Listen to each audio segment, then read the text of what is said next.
A corpse washer is haunted by ghosts of the corpses that passed away mysteriously. The film opens with a woman named Siti and her daughter Lela. Both of them are corpse washers and are washing the body of a bruised woman. Suddenly, the body's eyes open and the scene changes. We now see a village where people are holding a circumcision party for a boy. The boy is the son of a woman named Mrs. Ida, who seems very anxious. Mrs. Ida is later approached by her friends named Anna, Tuti, and Terry. From their conversation, it is clear that Siti is also in their friend group. After this, Siti and Lela are coming home when her brother, Arif, comes. Siti mentions how Arif doesn't have a proper job and asks how long he will keep fixing houses to make money. Arif then sees his co-worker named Rika and goes with her to fix a house. Later on, unusual things start to happen with Siti as she feels the presence of someone else while praying. She then talks with Lela, who expresses the fact that she wants to be a makeup artist and not a corpse washer.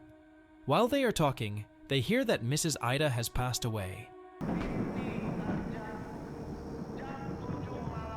Siti goes to her house right away and sees that Ida faced a brutal demise, which clearly shows that Mrs. Ida didn't naturally pass away.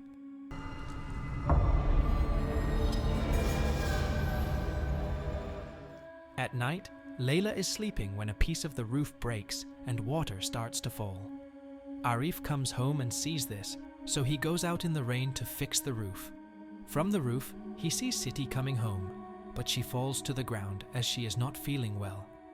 Arif and Lela take her inside and start taking care of her, because Siti is suddenly ill due to mysterious reasons. She later manages to get up and burn the bloody clothes of Mrs. Ida. Lela is also there, burning her belongings when she sees an old picture of Mrs. Ida with Siti. After burning everything, Siti comes inside, only to see a ghost version of herself in the mirror.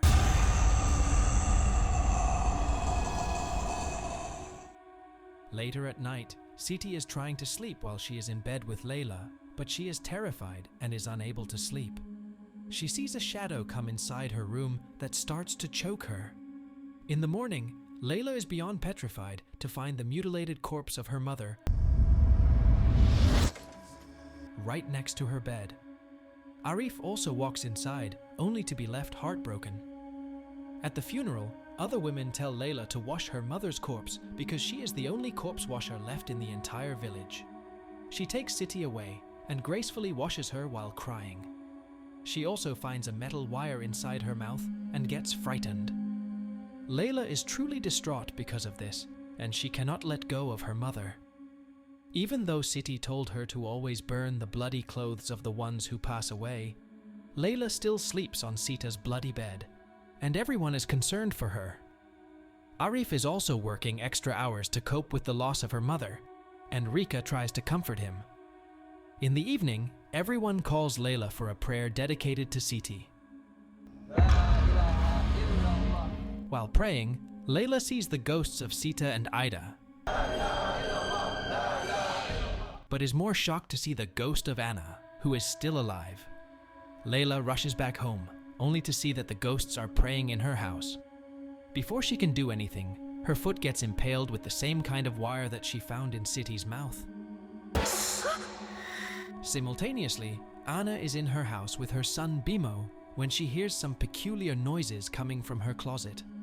She wants to inspect the noise and goes closer to the closet when a demonic hand comes out and grabs Anna. By the time Bimo finds Anna, it is too late, and she has also brutally met her demise, just like Ida and Sita. After some time, a police officer named Drajat comes and wishes to perform an autopsy on Anna's body. Bimo refuses this and says that he wants Lela to wash her body so that they can bury her. On the other hand, Lela is terrified as she is in her bed and sees Anna's ghost again, asking for help. After a while, she agrees to wash Anna's body, but she is taken aback when Anna sits up and points to her stomach. Lela finds a wire in her stomach as well, and Anna passes away again, mustering a few last words and asking for help. Tolong saya. Lela knows that all of these deaths are somehow connected. The next day, Lela is concerned, so she goes to meet Bimo. As expected, Bimo is also devastated, but he mentions that before passing away, Anna was talking about a woman named Noor. He also shows her a picture where all of the friend group is together, and Noor is with them. She is not alive anymore, and Lela knows that Noor is somehow connected to all of this. At night, Lela gets curious and digs up Ida's grave because she is the only one she hasn't received a wire from. As expected, there is a piece of wire in her feet. The second she grabs the wire, she feels like many corpses are surrounding her, and she gets extremely frightened. She runs home without burying the body, and in the morning, she hears that someone is messing with Ida's body. Lela is still curious, which is why she goes to Ida's house. She finds more pictures of Noor when Tuti walks in. Lela starts talking to her and asks about Noor. Tuti explains how Noor was a pure evil person, and while talking, she starts to peel off her own skin. Lela is shocked to see this, but soon realizes that this was all in her head because Tuti just walked inside the house. She tells Lela that she shouldn't be in Ida's house, and they leave. She comes back home and sees that Arif has found the tool she used to dig up Ida's grave. He tells her that what she is doing is wrong, but she explains herself. She shows him the wire she has been finding and claims that it might be some sort of curse. Terry is outside their window, and she hears all of this. She instantly spreads the news, and everyone now thinks that these women passed away because of a curse, and anyone can be a victim next. They also spread the rumor that all of this is being caused by a woman named Noor, who used to sleep with everyone's husbands. At night, Lela confronts Terry and asks her why she spread a fake rumor about a curse. Since her mother is involved, Lela gets angry at her, but their feud is stopped by Officer Drajat. He then takes Lela on the side and asks her to share any information she has regarding the passing of these three women. Lela comes back inside, only to see that Terry is fully possessed. She is possessed by the souls of multiple women, including Noor. Most women call her a homewrecker for sleeping with their husband, but Noor claims that these are false accusations. Lela then comes home, and Arif says that she is taking this too seriously and that she needs to let this go. Lela refuses to do this for the sake of their mother. While sleeping, the same shadow that attacked Siti now comes again and brutally takes Lela's life. Lela is buried, but she becomes alive and wakes up in her bed, only to realize that it was a nightmare. It is late at night, but she still runs outside and goes to Rika's house. She manages to find some pictures of Noor with the same pieces of wire, and realizes that Rika is the daughter of Noor. Lela runs towards Terry's house to share this information, while the ghost of Noor attacks Tuti and horribly ends her life. When she reaches Terry's house, she sees a ghost that takes the form of every woman who has not passed away yet. At the end, it takes the form of Tuti, and she realizes that Tuti might have been a victim as well. She runs away while the ghost starts laughing. She reaches Tuti's home and sees that many people have gathered. She goes inside and finds the body. Later on, Lela is washing her body when the body gets up again.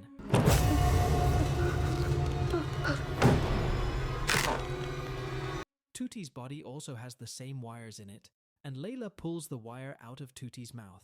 Just when she does, countless dead bodies of women surround her. Lela falls to the ground and imagines choking herself with a wire, while in reality, she is just on the ground. Officer Drajat enters the room because he wanted to do an autopsy on Tuti, but finds Lela on the ground. He asks what happened, and she points at Rika, saying that she is the daughter of Noor and that she has been harming around the village. Rika comes close to Lela and tells her that all of this is their sin and that she shouldn't make these her own sins. Lela does not understand this, and Rika runs away while many women start to collapse. All of them think that Rika is the one behind everything, so the women chase her down.